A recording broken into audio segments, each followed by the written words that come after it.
Hi, everybody. Welcome to the International Book Festival, second edition 2022. I'm Valentina, and on behalf of Litera Publishing House, I have the huge privilege today of talking to an American lady writer that I happen to adore, Nina de Gramont, and about her recently published novel, The Christie Affair, in English, Misteriosul Christie, in Romanian, published by Litera, in the Buzz book collection. It is a novel built up around a true story, an episode in Agatha Christie's life. Yes, that Agatha Christie, the queen of mystery novels. It is an episode she never talked about afterwards. It is a mystery that the world is still trying to explain. Good morning, Nina. Good morning, Valentina. Thank you so much for that beautiful introduction. My pleasure. Welcome and thank you for giving me this opportunity of talking to you. As I said, I was so anxious for this book to come out and for this interview to materialize. I translated your novel for the Romanian public, so I gave them the chance to know you, to know your work, and to want to read more from you. Thank you for that, Nina. Thank you. I wish I spoke Romanian so I could read your version of it. Come to Romania and I'll teach you. I would love that. I would love that too, actually. So Nina de Gramont, you teach creative writing at University of North Carolina, Wilmington. You also live in coastal North Carolina with your family. And as far as I know, with two adorable dogs, Missy and Isabel, right? They are two golden retrievers or Labradors. They're two yellow labs, and unfortunately, Missy is no longer with us. We lost her in February, pretty much exactly as the book came out. So I'm sure everybody imagined that I was having like this glamorous first week of publication, but really I was sleeping downstairs on the couch with Tom. I'm sure she's a beautiful angel now. Yes, absolutely, absolutely. About the Christie Affair, this is not your first book, and obviously not your first highly acclaimed book, but it's the first book translated and published in Romania, and we're so glad about this. I translated it and I fell in love with it from page one. It was very well received by the press. It was very well received by the critics, by the fellow writers. I know Christine Hanna, who is also very read and loved in Romania, said about the book that, and I quote, it is a marvel, an absolute marvel. It also made it to the list of Reese Witherspoon's famous book club, and everybody was thrilled about it. Yes. And I would like to summarize all this with a quote from a publication of the American Library Association book list, and it goes like this. The author waves a clever, highly original, mesmerizing tale filled with strange and unexpected turns, and concludes it in an unexpected but wholly satisfying manner. With its superb writing, strong characterizations, and wonderfully imaginative plot, this is a must-read. And I couldn't agree more, this is a must-read. So we'll start from here, and I will ask you, dear Nina, for the readers in Romania, to make a short, non-spoiler presentation of the Christie Affair. Your novel. So the Christie Affair is based on the 11 days Agatha Christie went missing in 1926. Her mother had died the previous summer. Her husband had been carrying on a pretty flagrant affair that she was aware of, but was hoping to wait out and that he'd come to his senses. Instead of coming to his senses, he asked her for a divorce. Was pretty callous about it. His main concern was that she leave the name of his mistress out of the press. And he asked her for a divorce on December 3rd. That night, her car was found abandoned on the edge of a chalk pit, very dramatically, wheels over the edge, looked like it had been run off the road. Her belongings were still in the back seat, things she'd need. It was very cold. She left her fur coat in the back seat and her driver's license. And she was nowhere to be found. And over the next 11 days, a gigantic search was conducted throughout England, especially around her home. Lakes were dragged. It was the first time airplanes were used in the hunt for a single missing person in history.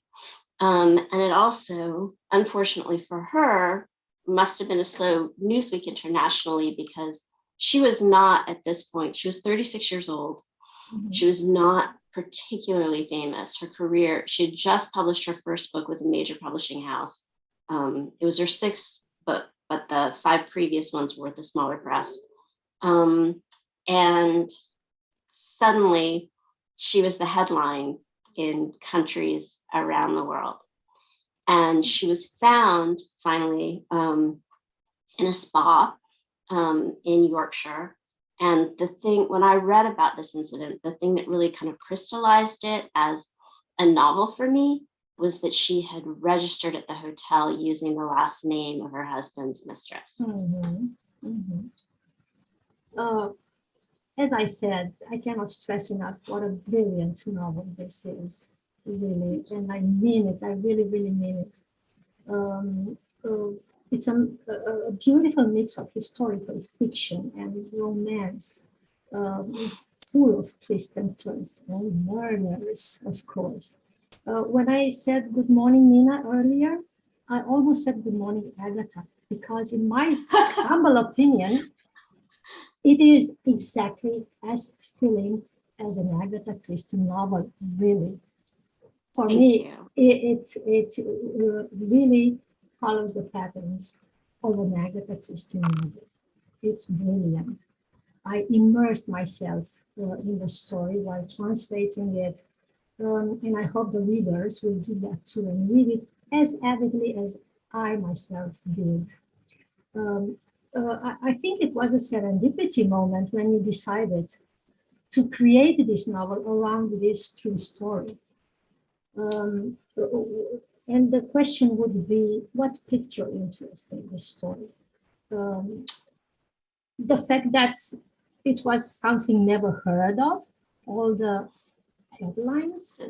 The first time I heard of it was when I read an article by Matthew Thompson in the lineup about the disappearance in 2015. And I mean, there were a number of things that piqued my interest. Like I said, the fact that she used her husband's and mistress's name to register really got me thinking about sort of the pathology of this kind of situation and unwanted intimacy with romantic rivals and people who sort of infiltrate your life. And also the fact that she never wanted to talk about it. The thing about Agatha Christie, putting the construction of her novels aside, she's such an iconic figure. And, you think about her as the, unimaginably successful sort of stalwart with the pearls, and just thinking that she had this kind of very public collapse that she kept private. She had no interest in ever solving it for the world. Just made her, to me, very lovable in the way that somebody who is a figure of sort of impenetrable admiration can be lovable when you see their vulnerabilities. About thing that she never talked about this episode, not even in her autobiography. She's very vague about it. She just said, I had a state of fugue, I can't remember anything. I was so affected by my mother's loss and by the news Archie gave me. Nobody believed her, I guess. Do I believe her? Sorry? Is the question, do I believe that she was in a fugue state? Yeah, the question would be, while researching for the book, did anything fail to make sense in all the chain of events? I mean, let's be honest. You 11 days missing in a luxury hotel and spa, having facials every day with no money on you. Oh, come on. And your face is splashed all over the first pages of all the newspapers in the world, and nobody recognizes you. What is this? And she was getting newspapers every day too. Yeah, right. So I don't know. I mean, I will say that it was very different from writing some sort of investigative nonfiction where I was trying to get to the bottom of it. What I really wanted to do was sort of take the outline of what had happened and create a story around it that I knew for a fact was not, I mean, whatever happened to her, whatever reasons during those 11 days, I'm confident that what happens in my novel is not it. So I really didn't, I really tried to avoid other fictional accounts of those 11 missing days. I didn't even watch the Doctor Who episode. I didn't read any theories about what might have happened. There was a book that I relied on a lot for kind of the mechanics of the search and the timeline of the search. And that was a book by Jared Cade called Agatha Christie and the 11 Missing Days. And the way that book is structured, the first 90 pages detail what was going on during those 11 days outside of Agatha Christie's realm, as far as, who was searching for her where. And then the rest of the book goes into his theories about what was going on. And I didn't read that part. I still haven't gone back. Maybe one day I will, but I read those first 90 pages and then I just didn't want any other storyline sort of getting in the way of the story I wanted to tell, which in a lot of ways was very much apart from, turned Agatha Christie into a fictional character. I created, in the book, the only characters who are based on actual people with their actual names are Agatha Christie and her immediate family. And a couple of well-known writers at the time, but everybody else is a fictionalized character. How long did it actually take you to write the book? It took me about 5 years. I will say that there was a point during those 5 years where I put the book aside. I had written about a draft and a half, and I just felt so overwhelmed and daunted and unworthy of the, I thought, oh, here I am in the 21st century. I'm an American. I can't do this. It's too hard. So I put it aside for a while and worked on something else, and then I went back to it. Good for you. You took the right decision to go back to it. Yeah, thank you. See it now. Thank you. Yeah, I'm glad I did. Yeah. And you can really tell that it is a book that has been given the time to develop. It is polished to perfection. You can tell that it was very meticulously researched. You can see that. And talking about research, you're an American writer, obviously, and the events in the book take place in England and Ireland. Yes. And everybody knows about the differences between these cultures, right? Yeah. How difficult was it not to make involuntary mistakes? How hard was the research in this direction? It was hard, and I'm sure that some involuntary mistakes slipped through. And it was really a matter of sort of writing a couple of drafts where I didn't worry about that. I just sort of got the story down and the structure of the novel and figured out how I wanted to tell it. And then going over and over and over what I'd written and sort of deciding what to put an eye to. And I really tried to be, to really sort of second guess everything, idioms especially, words. I did a lot of research about, you know, the flora in England, like what plants, what birds, what, but I was particularly concerned about the language.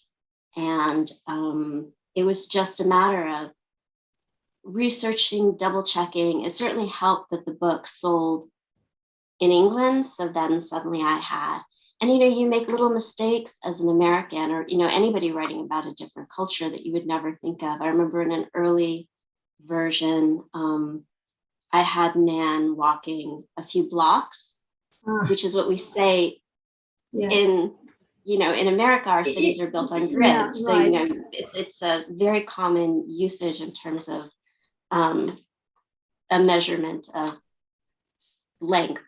And then one of the early readers just happened to be a foreign rights agent who was British. And he said, European cities aren't built on grids. We would, you know, no European would ever say they had walked however many blocks. So just little things like that. I read a lot of novels by British authors from that time period. And Agatha Christie novels were hugely helpful for little details. But you also know a lot about the household in England at that time, about what they used to wear, what their favorite pastime was. And as I said, it shows meticulous research, it shows hard work and attention to every detail. Thank you. You know, I think you said that you're reading her autobiography now. Yes, I think it helped because she's very, very, she gives every detail from, I love it. I almost wanted to go and visit the place where she was born in Torquay this year. Yeah, it didn't materialize, this trip, it didn't materialize, but I wanted to do this because most of all because of her autobiography. She maybe wants to go and visit the place, the pier where she used to take a walk with her family and so on and so forth. And yes, I think it was very helpful. I mean, she was so detailed about the things that she wore. I mean, I think there's you know, there's one point where she says that her husband's mother didn't approve of her because she wore Peter Pan collars.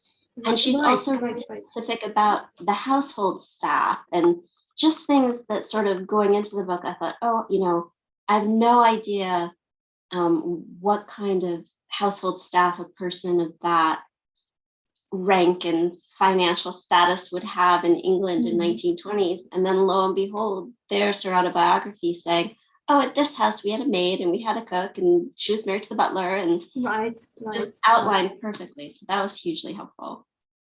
The book is actually an homage to Agatha Christie, and to the way she wrote, to the way she lived. But there's a twist. The narrator is actually somebody else. It is Nan O.D., the mistress. And I find this brilliant because usually nobody loves the mistress in a story. She's the villain. She steals somebody else's life. How can you love her? And usually she's not sympathetic, but you choose to do the opposite. You choose to make Nan O.D. sympathetic, even compassionate, you make us like her. You actually rehabilitate the image of the real mistress of Archie Christie, Nancy Neal, right? You give her not only, you give her a part in the story, you change her name, you invent the story of her life, and it's a sad story, let's say that. And you make her the narrator. She tells the story from her perspective. Was this your first choice, or did you have several maybe alternatives and you said, no, this will do the trick. This is the winning story. So what happened, I had a very specific, from the very beginning, I knew what I wanted Nan's backstory to be. In early drafts, I did call her Nancy Neal, and I did try to do research about the real Nancy Neal to have at least some details gel. But then as it went on, I realized that I was adjusting her past so wildly that it made more sense to just sub an entirely fictional character in. There were things about Nancy Neal that, I mean, for one thing too, I think it was a way of really stressing the fact that, you know, I don't in any way mean for this to be anything other than a piece of fiction, that it's not a theory. And I think fictionalizing a lot of the characters sort of underlines that. But, you know, the real Nancy Neal was very middle class. She was sort of closer to Archie and Agatha. And in a way, partly as an homage to Agatha Christie's work, and also for the purposes of what I wanted to do in the novel, it felt really important to me that there'd be a much wider divide between them.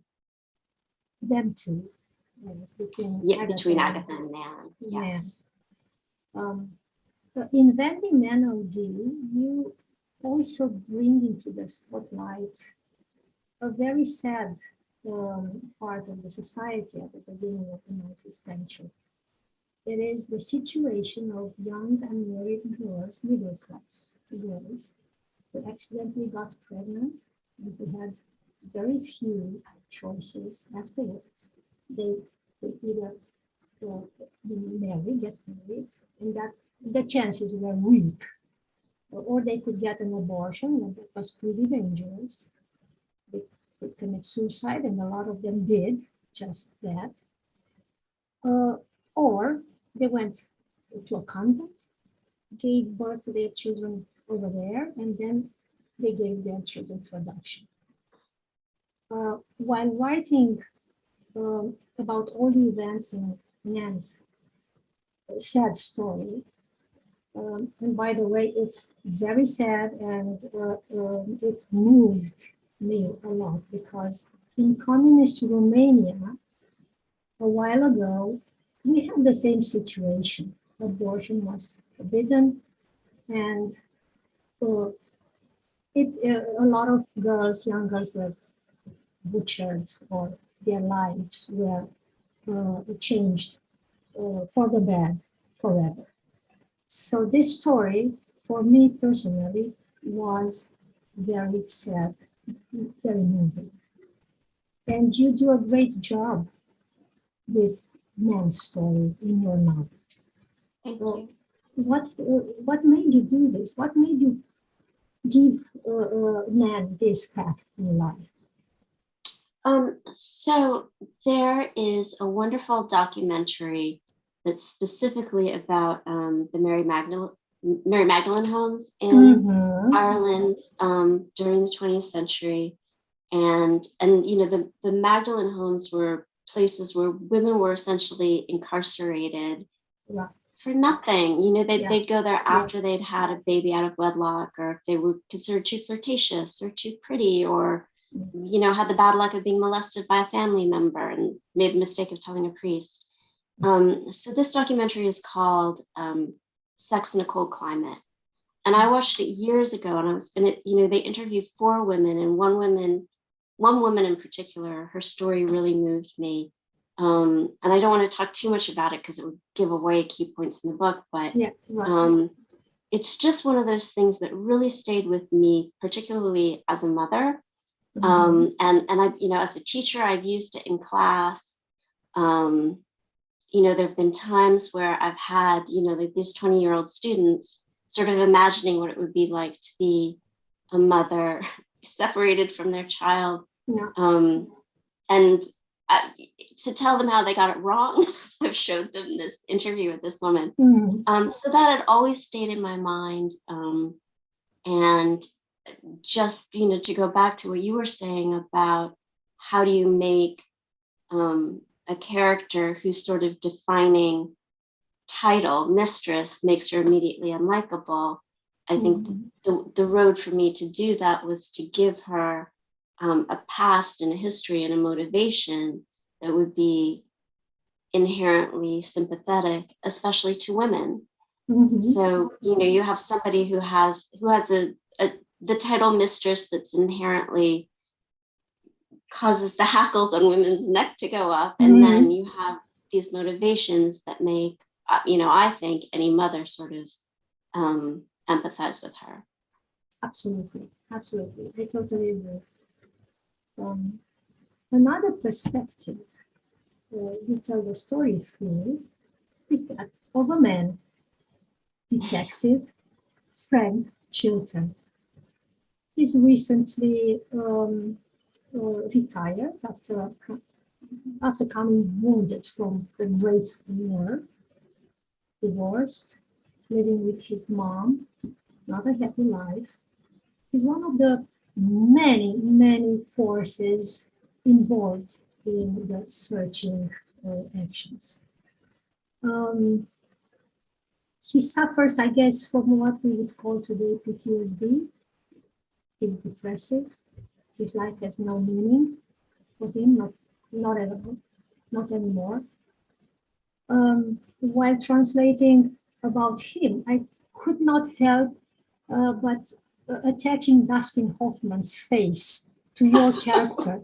And you know why? Because I saw a movie, a 1979 movie with Dustin Hoffman and Vanessa Redgrave. Vanessa Redgrave plays Agatha. The film is called Agatha. And Dustin Hoffman was perfect in the role of American reporter who accidentally finds Agatha. What inspired you? Who inspired you for Frank Chilton? What was your inspiration? I don't know that would be my casting.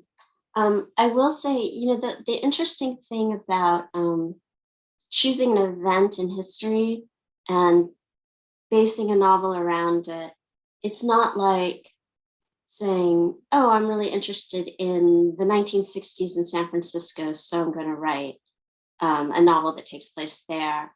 It's you go to that time period, and the time period has all these gifts in terms of what was going on in history at the time.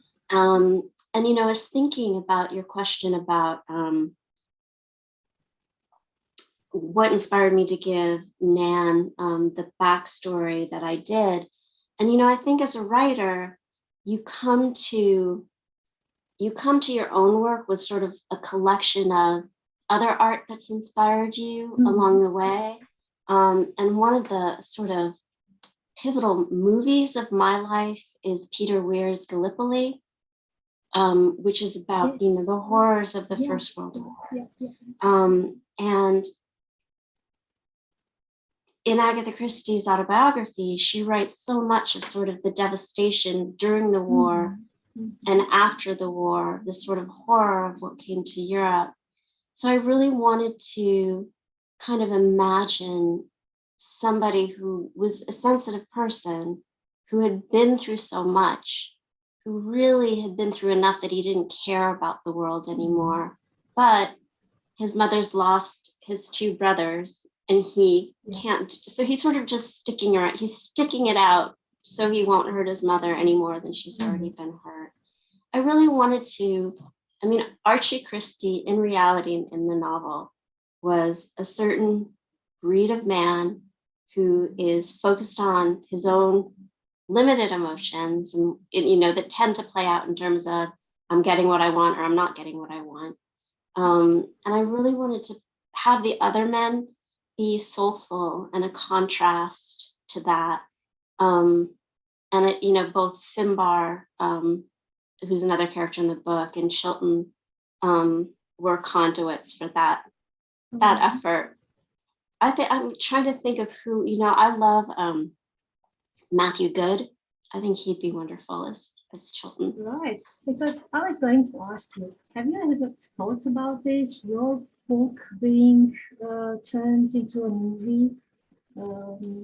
It's who been, would you like to play the main parts?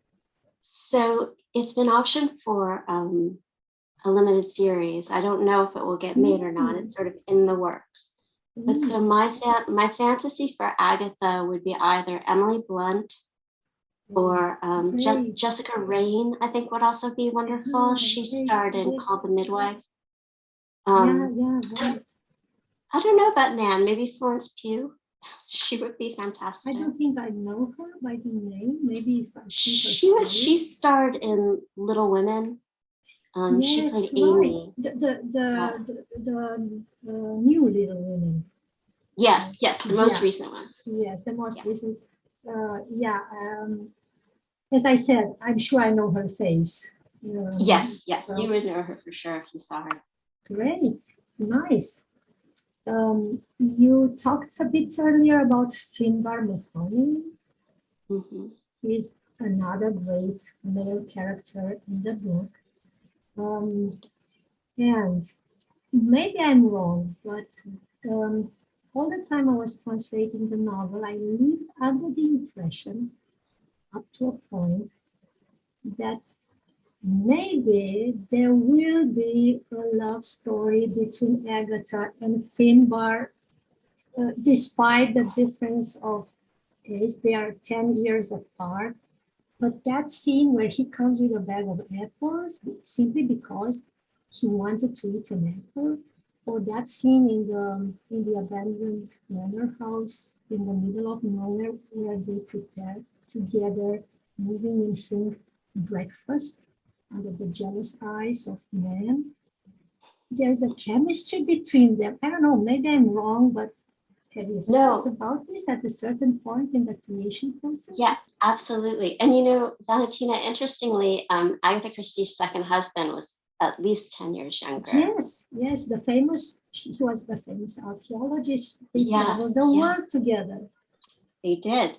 So yeah, I for sure wanted her to have kind of a crush on him. And I almost thought of it as like a transition crush. You know, she's in this sort of devastated world and can't imagine a life beyond her marriage. And then all of a sudden, she's in the company of somebody she's attracted to and someone who she has very fond feelings for. And I mean, it's been a long time since I had a relationship end and moved on to another, but my memory is that that's usually a very pivotal moment of like, oh, there's a world open to me beyond this world that I thought was the only world that's crumbling. I was so happy so happy for her. So happy that she suddenly sees that there's a world beyond her marriage with Archie, who wasn't the right man for her. Not at all. I mean, she was better off without him. Much better. Archie, I think, was very jealous on her success as a writer. I don't think she would have been that famous without these 11 days disappearance and without her transformation after this episode in her life. I think that's true. I think Archie seems to have been the kind of man who very much needed to be the star and the main event in the relationship. And he felt very overshadowed by her success as adult. And how can you flourish in that sort of relationship? Yeah, right. Yeah, it's always the same. Yes. There were voices back then in 1926 saying that this whole perplexing disappearance was nothing but a publicity stunt. right? That she did this only to help her upcoming novel, and it worked. And the fact that it worked made people believe even more that it was a publicity stunt. Is it your opinion? Why do you think she did it? I don't think it was a publicity stunt at all. I think she was really falling apart. I think if it had been a publicity stunt, she probably would have milked it over the years instead of just completely putting it to the side. And I also don't think it was in her character to do something like that. I think that, she was such a prolific writer. Not only the novels, but the plays and the short stories. I think that that her ambition was really focused on the page, and she was also the generation where she wouldn't admit to having ambition. I mean, that it was inside her based on what she accomplished, but she's incredibly self-deprecating in her writing, and self-effacing. And I just can't imagine that in the midst of what was obviously very genuine emotional upheaval, she would have been so calculating toward her career. I will say, like, one thing that I thought was really interesting, and the thing about writing a novel like this is, I was and really still am in no way an expert on Agatha Christie. Kind of immersed myself in learning what I needed to create this novel, and in the aftermath have spoken to and been written about by people who are genuine experts. And there was a review in the Washington Post by Maureen Corrigan, who has written and studied and is for sure an expert on Agatha Christie.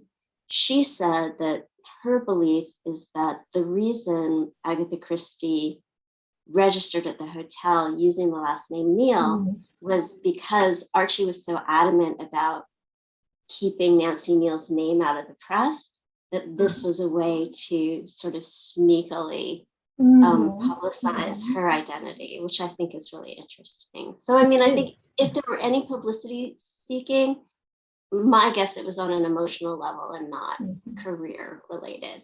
I think she was clearly mortified. Yeah, I guess so.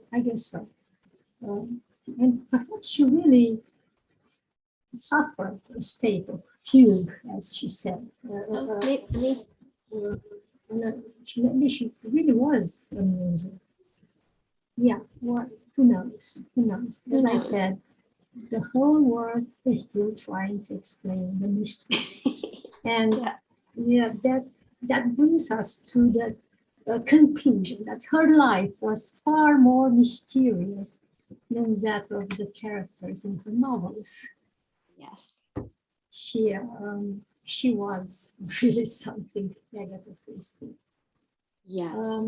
And because you said you were not very interested in Agatha and her work before researching for this novel, did your understanding of Agatha Christie change somehow after writing this?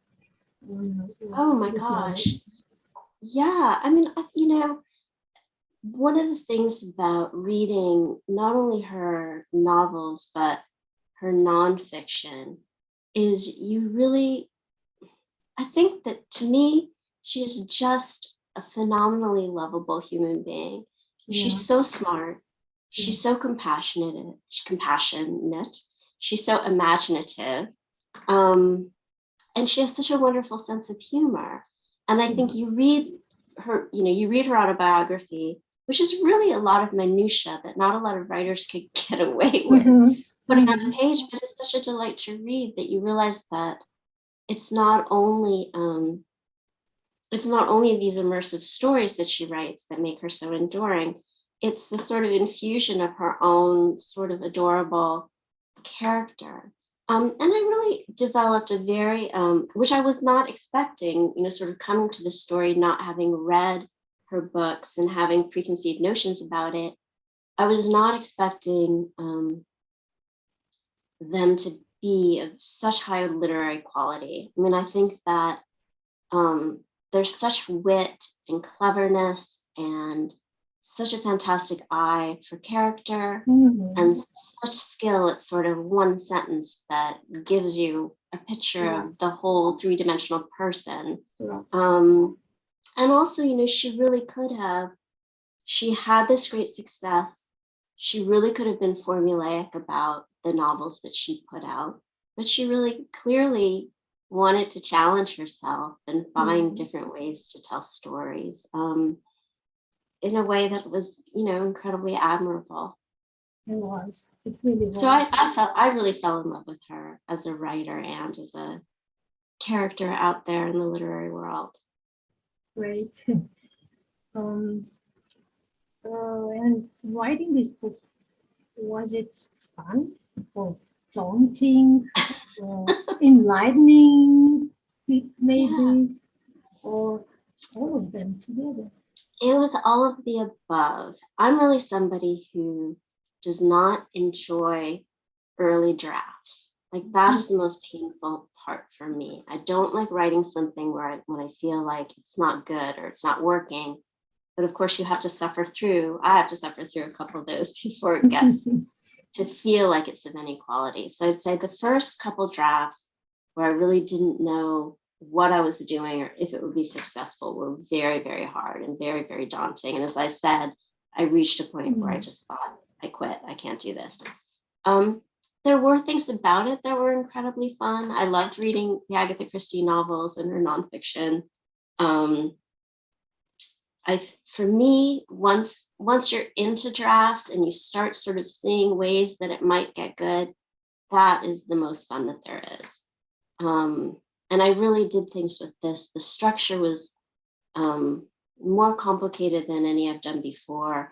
So I actually had, you know, pieces laid out on the ground, and I like doing the research. I mean, like later on, I have an annotated copy where I sort of went through and, you know, wrote next to every historical detail the source, and, you know, double checked it against sources to make sure that I wasn't, you know, too close to the language, and, you know, double checked that the details I had were right. And weirdly, that kind of thing was fun for me.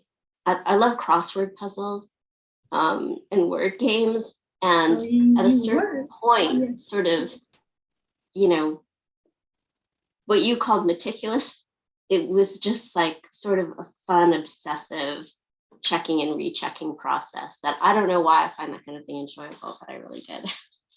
You are a true detective. You are actually doing detective work. I was going to ask you, did you have like a wall behind you, like detectives have in the movies? They have a wall with pictures and threads and connecting the pictures between them. I was imagining you like this, like a true detective putting pieces together.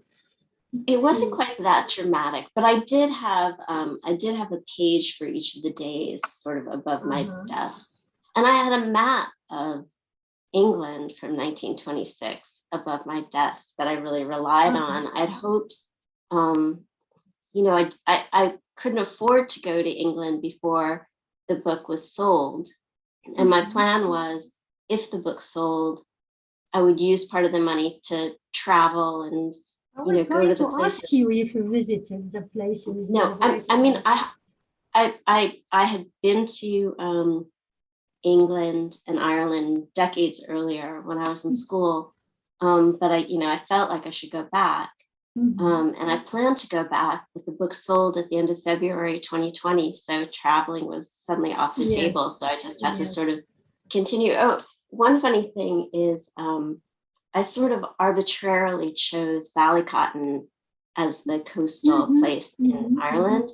So once I realized I wasn't able to travel there, I found out that a movie that never made it to the screen, but was made with Marlon Brando and Johnny Depp, and it was filmed in Ballycotton, and there's a documentary about the filming. So I was able to watch that documentary and really get a feel for the Nice. town and the landscape and everything. So Marlon Brando and Johnny Depp, they did a movie together. I think it was called something. What was it? Don Juan de Marco, I think it was called back then. It was with Johnny Depp and Marlon Brando. Yeah, it's ringing a bell, but this particular one was never released, and apparently, honestly, I paid very little attention to the content of the documentary. I was looking at the sheep and the boats and the little white houses and taking notes about that. But I think it was a bit of a, I don't know. It didn't go well, was my sort of half-watching impression. Okay. So you definitely have to put England and Ireland on the list for your next vacation. Yes, absolutely. Would you ever write about another famous disappearance again? Well, I don't know, Jimmy Hoffa, maybe, or Amelia Earhart, who knows? If I were going to do another book about a disappearance, which I don't know that I will, and I sort of am looking, the book that I'm working on now is not historical, at least in the sense that I have to do a lot of research about it. So that's a nice break. But the other disappearance that interests me is an American evangelist named Amy Semple McPherson. And it may even have been the same year. I think it may have been 1926, but she was sort of one of the original, I don't know if you, but hopefully you don't know who these people are in Romania, but in America, there's sort of a tradition of these famous religious figures that are a little bit charlatan-y, in my opinion. And she was one of the original famous ones, and she went missing for a couple weeks in the 1920s. And I think her reasons and her motivations may have been a little bit more scandalous and nefarious than Agatha Christie's. But it's an interesting story, so I've thought about that. Okay, let's go. In the future, we are here looking forward to your future books, really. Thank you. I think our interview is soon coming to an end, unfortunately. Any parting thoughts? Anything you would like to share with your readers in Romania? Oh, just thank you so much for being interested and for reading. And Valentina, thank you so much for all your lovely, kind words. And for, I mean, like I said, I wish I spoke Romanian so I can read it, because I can just tell how much heart and love you. Come to Romania, and I will gladly teach you Romanian.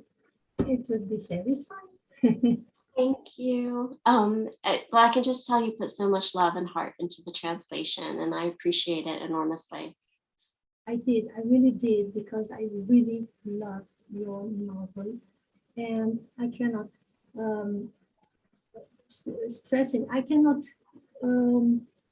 tell people enough to go and buy the book and read the book and reread it and give it to everybody they know, because it's brilliant, believe me.